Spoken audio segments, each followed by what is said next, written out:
Hi hello welcome to N9 media. నేను మీ శ్రీనిధి. దేశంలో పరిస్థితులు ఎట్లా మారుతున్నాయన్న చూసుకున్నట్టయితే మూడోసారి బీజేపీ విజయకేతనం ఎగురవేసిన తర్వాత దేశంలో పరిస్థితులు కూడా కొంతవరకు తగ్గింది. మతపరమైన విద్వేషాలన్నీ కూడా, ఎందుకంటే అతి కష్టం మీద ఈసారి బీజేపీ ప్రభుత్వం అధిష్టానంలో కూర్చున్నది. అయితే ఎంత ఒళ్ళు దగ్గర పెట్టుకొని పరిపాలించాలి అని బీజేపీకి ఎన్ని రకాలుగా ఈసారి సూచనలు వచ్చినా కూడా ఇంకా బీజేపీ కొంతమేర తన మత పైత్యాన్ని చూపించుకుంటానే ఉంది. ఈ విషయంలో రీసెంట్గా నిన్ననే జరిగిన ఉదంతం ఏదైతే ఉందో ఉత్తరప్రదేశ్ ఇంకా ఉత్తరాఖండ్కి సంబంధించిన కన్వర్ యాత్రపరమైన వార్త ఇదైతే తీవ్ర దుమారం రేపుతోంది. మరోసారి దేశవ్యాప్తంగా నిజంగానే బీజేపీ ప్రభుత్వంతో దేశంలోని ముస్లింలకు తీవ్రమైన ప్రమాదం ఉందనే విషయం మరోసారి గుర్తు చేస్తున్నట్టుగా అనిపించింది ఈ ఘటన. అయితే కన్వర్ యాత్రకి సంబంధించి ప్రభుత్వం, ముఖ్యంగా ఉత్తరప్రదేశ్ ముఖ్యమంత్రి యోగి ఆదిత్యనాథ్ చేసిన ఏదైతే ప్రకటన ఉందో, ఆయన వేసిన ఆర్డర్ ఏదైతే ఉందో అది ఒక్కసారిగా దేశంలో మరోసారి మతపరమైన విద్వేషాలు రాబోతున్నాయి అనే దానికి సూచనగా నిలిచింది. ఎందుకంటే కన్వర్ యాత్ర ఎంత మేర అయితే ఉంటుందో, ఉత్తరప్రదేశ్ ఇంకా ఉత్తరాఖండ్ రెండు రాష్ట్రాల మధ్య జరిగే ఈ యాత్రకు గాను లక్షలాది మంది భక్తులు పాల్గొంటారు. ఆ నడక మార్గంలో రెండు రాష్ట్రాలని దాటి, అంటే ఆ రెండు రాష్ట్రాల్లోనూ నడుస్తూ నడకని సాగించాల్సిన అవసరం ఉంటుంది భక్తులందరూ కూడా. మరి ఆ నడక మార్గం అంతా కూడా అందులో ఉన్న ఫుడ్ స్టాల్స్, ఎవరైతే ఫుడ్ని విక్రయిస్తూ ఉంటారో వాళ్ళందరూ కూడా, అందులో పనిచేసే ఎవరైతే సర్వెంట్స్ ఉంటారో వాళ్ళు, ఇంకా ఆ షాప్ ఓనర్స్ ఎవరైతే ఫుడ్ని అమ్ముతారో వాళ్ళందరూ కూడా వాళ్ళ ఫుడ్ స్టాల్స్ ముందు, ఫుడ్ కోర్ట్స్ ముందు వాళ్ళ నేమ్ ప్లేట్ను పెట్టుకోవాలని చెప్పేసి ప్రకటించారు. సో ఇదంతా సరే, పేరును ప్రకటించడం, నా పేరేంటి అన్నది నేను నా షాప్ ముందు పెట్టుకుంటే తప్పేముంది అని మీరు అనొచ్చు. అయితే మరీ ముఖ్యంగా ఇక్కడ ముస్లింలు విక్రయించేటటువంటి ఫుడ్డును ఎవరు తినకూడదు అనే ఒక ఏదైతే ఉద్దేశం ఉందో అది ప్రస్ఫుటం అవుతుంది. నిజానికి యోగి ఆదిత్యనాథ్ యొక్క ముఖ్య ఉద్దేశం ఏంటంటే హలాల్ చేయబడిన మాంసం కానీ, హలాల్ చేయబడిన ఆహారం అనేది హిందువులు తినకూడదు, ఎవరు కూడా దాన్ని విక్రయించకూడదు అనే ఉద్దేశంతో కన్వర్ యాత్రలో భాగంగా ఆ దారంతా కూడా ముస్లింలు ఉండకూడదు అనే ఉద్దేశంతో పెట్టింది ఇది. అయితే మీరు చూడొచ్చు, ఇట్లాంటి ప్రకటనలు ఏవైతే ఉన్నాయో, ఇట్లాంటి ఆర్డర్స్ ఏవైతే ఉన్నాయో ఇవన్నీ ప్రభుత్వమే దగ్గరుండి చెప్పటం ద్వారా ప్రజల్లో ఒకంత మతపరమైనటువంటి విద్వేషాలు రగిలే అవకాశం ఉంది. నిజానికి ఇది ఏదో చిన్న ఆరోపణ అని మనం ఇతన్ని ఆరోపించడానికి లేదు. దీని వెనుక పెద్ద కుట్ర ఉంది. దేశంలోని ముస్లింలందరికీ నానాటికి ప్రమాదం ఉంది అనే విషయానికి ఎన్నో ఎగ్జాంపుల్స్ వస్తానే ఉన్నాయి. ఈ వార్తను చూడండి ఒకసారి మీరు.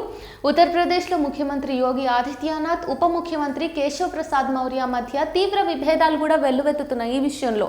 అంటే బీజేపీ తరఫున యోగి ఆదిత్యనాథ్ ఏదైతే ఆర్డర్ని పాస్ చేశాడో, అధికారులకు దేన్నైతే పిలుపుగా ఇచ్చాడో, దాన్ని తన పార్టీలోనే, అంటే ఎన్డీఏ కూటమిలోని మిత్రపక్షాల వాళ్ళకి కూడా ఈయన ఇచ్చినటువంటి ఆర్డర్ అనేది నచ్చలేదు. ఆయన ఆదేశాలు ఎట్లా ఉన్నాయంటే, నువ్వు హిందూ ముస్లింని డైరెక్ట్గా వేరు చేస్తున్నావు, ఆహారపు వివక్షతని చూపిస్తున్నావు, తినే తిండి మీద వివక్ష ఏందయ్యా నాకు అర్థం కాదు అని చెప్పేసి మిత్రపక్షంలోని నాయకులు కూడా యోగి ఆదిత్యనాథ్ను ప్రశ్నిస్తూ ఉన్నారు. మరి అంతే కదా, ఈ మార్గంలో పాల్గొనే శివభక్తులు వాళ్ళకి లేనిది అధికారికంగా ఉన్న ఒక ముఖ్యమంత్రి హోదాలో ఉన్న నీకెందుకు ఇంత వివక్ష? ఏ భక్తుడైనా అడిగిందా ఈ రూట్లో ఒక్క ముస్లిం కూడా ఫుడ్ని విక్రయించొద్దు అని ఎవరైనా అన్నారా? ఎవరైనా ప్రభుత్వానికి విన్నవించుకున్నారా? ఈ దారిలో ముస్లిమ్స్ విక్రయిస్తున్నారు, వద్దు, మేము ఈ దారి మొత్తాన కూడా హిందువులు విక్రయించేటటువంటి ఆహారాన్ని మాత్రమే తీసుకోవాలనుకుంటున్నామని ఏ భక్తుడైనా అన్నాడా?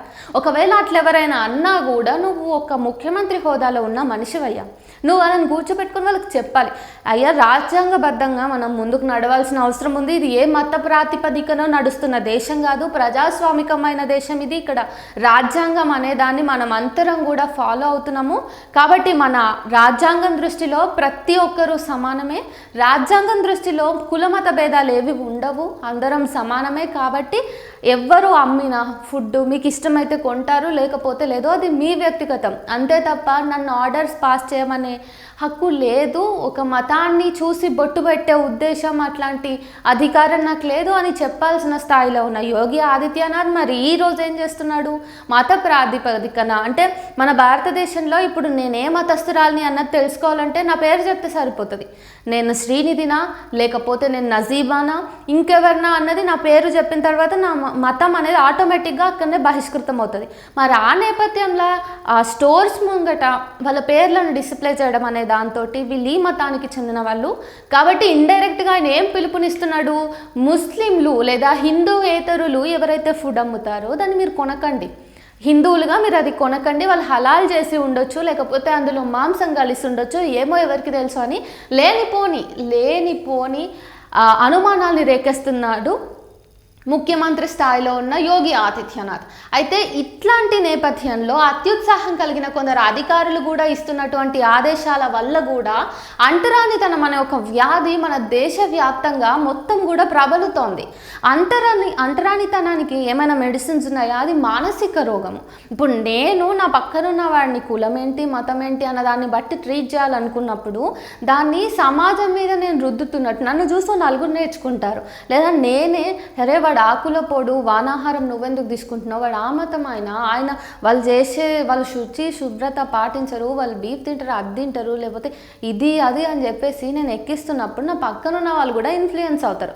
ఇట్లాంటి రాజ్యాంగాన్ని పాటిస్తున్నటువంటి ప్రజాస్వామికమైన దేశంలో మతాల్ని బట్టి కులాల్ని బట్టి ఏదైతే ఆదేశాలు ఇట్లాంటి ముఖ్యమంత్రులు పాస్ చేస్తూ ఉంటారో దేశవ్యాప్తంగా మతపరమైన కులపరమైన రచ్చ అనేది అగ్గిరాచుకుంటుంది. మరి ఈ విషయంలో ఖచ్చితంగా ఉత్తరప్రదేశ్ ముఖ్యమంత్రికి అయితే విమర్శలు అందుతానే ఉన్నాయి. కానీ ఎంత విమర్శలు వెల్లువెత్తినప్పటికీ కూడా బీజేపీ తన వ్యక్తిత్వాన్ని అంటే తన వెళ్తున్న దారిని నడతను మార్చుకోకపోవడం అనేది నిజంగా బాధాకరం. ఈసారి ఇంత చిన్న విషయం అని అనుకోవడానికి కూడా లేదు, మాంసం అమ్మకాన్ని కూడా నిషేధించినటువంటి పరిస్థితి కనిపిస్తుంది ఆ కన్వర్ యాత్రకు సంబంధించిన దారంతా కూడా. సో ఒక్కొక్క ప్రజలకి ఒక్కొక్క ఆహారపు అలవాట్లు ఉంటాయి. మనం తీసుకునే ఆహారం అంతా కూడా మన సాంప్రదాయాల్ని మన సంస్కృతిని ప్రతిబింబిస్తూ ఉంటుంది. ఈరోజు నేను బీఫ్ తినకపోవచ్చు, కానీ కొందరికి బీఫ్ అనేది సాంప్రదాయబద్ధంగా సాంస్కృతిక పరమైన ఆహారపు అలవాటే అవ్వచ్చు. అట్లా అని ఇప్పుడు ఒక్క యాత్ర కోసం అక్కడ ఉన్నటువంటి ప్రజలందరి యొక్క ఆహారపు అలవాట్ల మీద దాన్ని ఒక ఆంక్షగా రుద్ది బలవంతంగా రుద్ది ఇట్లాంటి ఆదేశాలు ఇవ్వడం అనేది నిజంగా రాజ్యాంగ విరుద్ధమైన చర్యలు.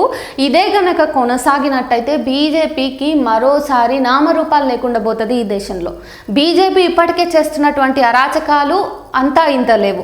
ప్రతి చోట బీజేపీ పాలిత ప్రాంతాలైన ప్రతి రాష్ట్రంలో ప్రతి ప్రాంతంలో కూడా కులాలకి సంబంధించి మతాలకి సంబంధించి విద్వేషపూరితమైన చర్యలు జరుగుతూ ఉన్నాయి. నమోదైనటువంటి అన్ని చర్యల్ని మనం చూసుకుంటే కూడా గత 10-12 ఏళ్ళుగా బీజేపీ వచ్చిన తర్వాత మనకి ఇట్లాంటి ఘటనలు ఇట్లాంటి కుట్రలు కూడా ఎక్కువ మొత్తంలో నమోదైన విషయం మనం తెలిసే ఉన్నాము. అయితే ఈ నేపథ్యంలో ఏంటంటే బీజేపీ ఇకనైనా ఇట్లాంటి డిఫరెన్సెస్ని క్రియేట్ చేయడం మానేసి రాజ్యాంగబద్ధంగా పరిపాలన సాగిస్తే మంచిగా ఉంటుంది. అంతేకాకుండా ఇట్లా రాజ్యాంగ విరుద్ధమైన పనులు చేస్తున్నటువంటి ఈ ఘటనలు ఏవైతే నమోదవుతున్నాయో నిజంగా భారతదేశంలోని ముస్లింలు ఖచ్చితంగా ఏదో ఒక రోజు ఆగ్రహానికి గురవుతారు. ఇక్కడ మన భారతదేశంలో ముస్లిం పౌరులు ఈనాడు బీజేపీ గెలిచిన తర్వాత ద్వితీయ పౌరులుగా చలామణి అవ్వాల్సిన దుస్థితి ఏర్పడింది. అందరము ఒకే స్థానంలో నిలబడి ఒకే రకంగా ప్రపంచాన్ని చూడాల్సిన వాళ్ళము మన అధికారుల వల్ల మన నాయకుల వల్ల మనని పాలిస్తున్న పాలితుల చేత ఇట్లాంటి ఇండిఫరెన్సెస్ క్రియేట్ అయ్యి మనలో మనమే కొట్టుకు చేస్తే రేపటి నాడు ఆ నాయకులు హాయిగా గద్దె మీద ఎక్కి కూర్చుంటారు. నష్టపోయేది ప్రజలే. కాబట్టి ఇట్లాంటి రెచ్చగొట్టేటటువంటి ఇట్లాంటి ఆదేశాన్ని ప్రజలు సీరియస్గా తీసుకోకుండా సామరస్యపూర్వకంగా ఉండాలని కోరుకుంటున్నాను. నేను మీ శ్రీనిధి.